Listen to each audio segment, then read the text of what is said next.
BJP காரர் ரோட்ல ஒரு protest பண்ணும்போது நாயை துரத்துற மாதிரி துரத்துறீங்கல்ல. பிப்ரவரி 7ஆம் தேதி சத்தியமங்கல காட்டுல 8 பேர் திட்டம் போடுறான். அதன் பிறகு உமர் ஃபரூக் இந்த முபீனை கொடுக்கிறான். இந்த தீவிரவாத தாக்குதல் தற்கொலை படையாக நடத்த வேண்டியது உன்னுடைய பொறுப்பு.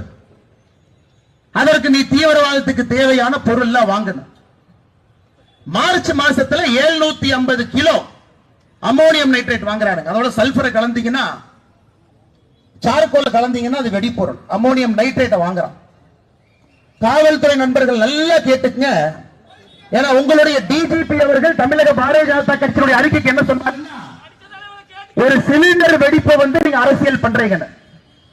முபீனுடைய 2வது டார்கெட் உங்களுடைய போலீஸ் கமிஷனர் ஆபீஸ்.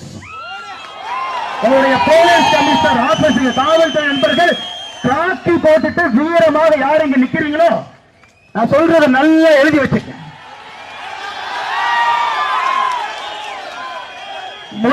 முதல் அட்டாக் துணிக்கடை. 7 அட்டாக் எழுதி வைக்கிறான் பேப்பர்ல. 7 அட்டாக் பண்ணணும். 7 பேர் 7 அட்டாக் பண்ணணும். முபீன் முதல் நாள். 2வதாக வர்றது அன்னையிலிருந்து 6 நாள் கழிச்சு, அக்டோபர் 23 6 நாள் கூட்டிக்கங்க. உங்களுடைய காவல்துறை கமிஷனர் அலுவலகத்திற்கு அதே வண்டியை கொண்டு வந்து வெடிக்க வைக்கணும். காவல்துறை நீங்க என்ன சொன்னீங்க? இது சிலிண்டர் வெடிச்சிருச்சு. முதலமைச்சர் சொல்றது அப்படியே கிளி புள்ளை மாதிரி. ஃபர்ஸ்ட் நீங்க செத்து போயிருப்பீங்க சார், நாங்க செத்து இருக்க மாட்டோம். நாங்க 2வது.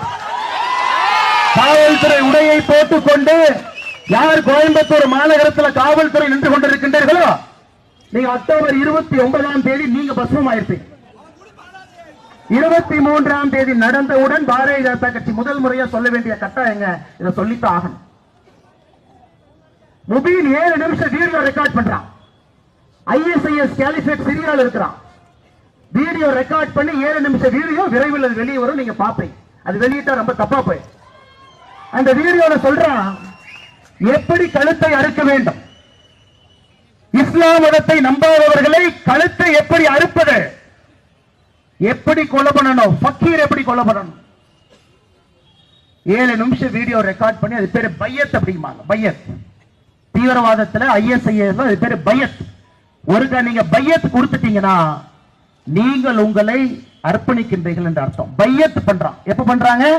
அக்டோபர் 19ஆம் தேதி, 4 நாளைக்கு முன்னாடி. ஒருத்த பையத் கொடுக்கிறான். 7 நாள் 7 நிமிஷம் வீடியோ போடுறான். வீட்டுல பேப்பர்ல டார்கெட் 7 டார்கெட்டை எழுதுறான்.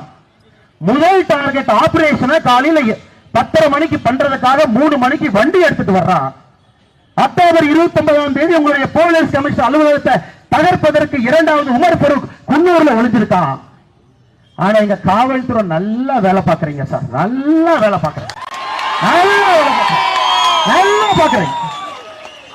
வயிறறிந்த முன்னாள் காவல்துறை அதே காக்கியை போட்ட கம்பீரத்தோடு நான் பேசுகின்றேன். இத்தனை நாட்களாக மரியாதையோடு.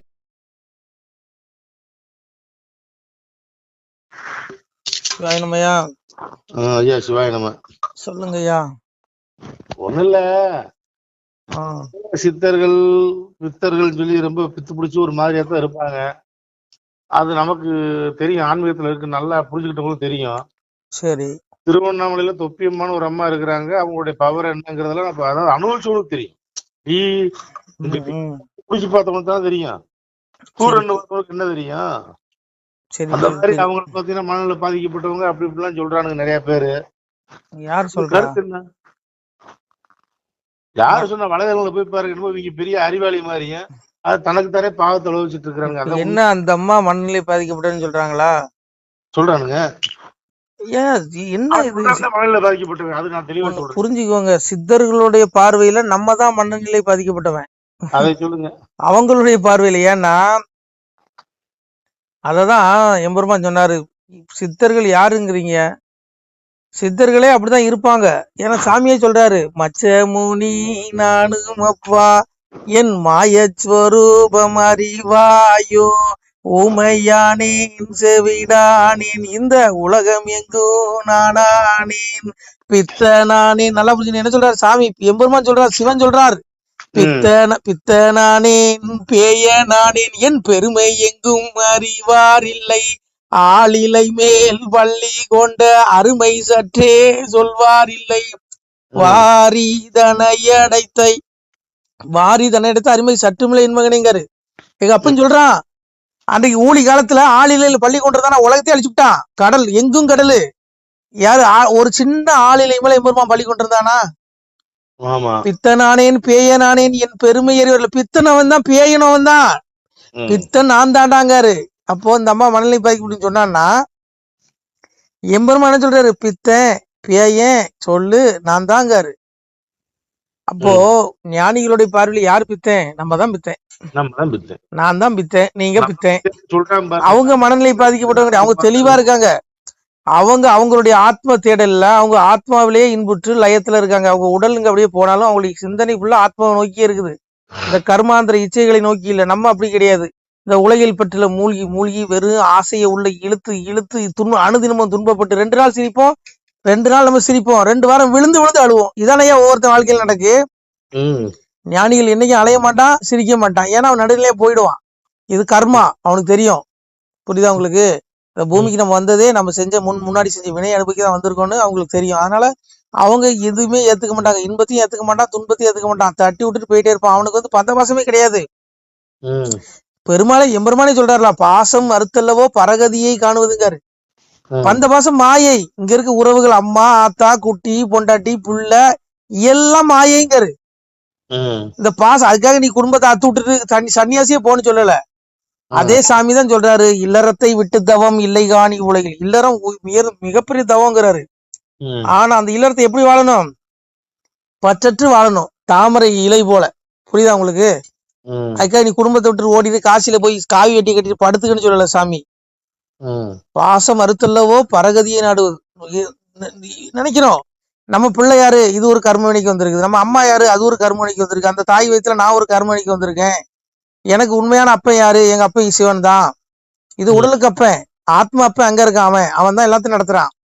அதை உணரணும். அதை உணர்தல் தான் ஞானிகளுடைய எண்ணம். அந்த அம்மா பாட்டுக்கு சிவனேன்னு போயிட்டு இருக்கு, விழுந்து விழுந்து கும்பிடுறாங்க. உன்னுடைய கர்ம வினையை மன்னிக்கணும்னாலும் அவங்களால முடியும்.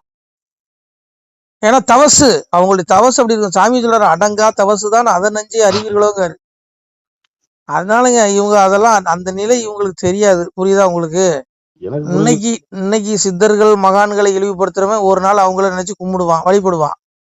அதனால இங்க இதெல்லாம் சும்மா என்னமோ பெரிய அறிவாளி மாதிரி ஒருத்தனும் பேசிட்டு இருக்கான். அதெல்லாம் கண்டுக்காதீங்க. அதனால சாமி சொல்ற, மச்சமூனி நானும் அப்பா என் மாய சொரூபம் அறிவாயோங்காரு. ஊமையானே செவிடானே இந்த உலகம் நானே, நான் தான் அனைத்தும் நான் தானாங்காரு. ஆனானேன் பெண்ணானேன் அடங்காத ஸ்வரூபமானேன். ஆணும் நான் தான், பெண்ணும் நான் தான், அடங்காத ஸ்வரூபம். இந்த அண்ட பெண்ணும் அனைத்தும் நாங்கிறாரு சாமி. சிவன் தாங்க. இப்போ ஒன்னும் இல்ல, உங்க உடல் எடுத்துக்கோங்க. இந்த உடல்ல நான் கையா இருக்கேன் காலா இருக்கேன் நம்மளால சொல்லணும். நம்ம எதுவுமே கிடையாதுங்க. இந்த உடல்ல நான் என்னவா இருக்கேன்? ஒரு மண்ணாங்கட்டியும் கிடையாது. யார் நான் அந்த உடல்ல? நான் ஒண்ணுமே கிடையாது. இப்ப இந்த உடல் நம்மளுதா இல்ல. அப்புறம் அப்ப யார் நீங்க?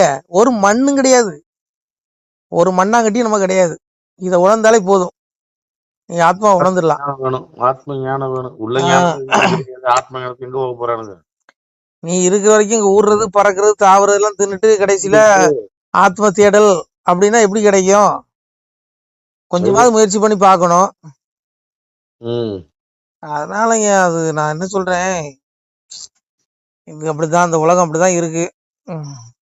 எல்லாம் மாயை, எதுவும் மாயை. நீ 2 நாள் விழுந்து விழுந்து சிரிச்சா உன்னுடைய கர்மா 10 நாள் உன்னை அள வைக்கும்.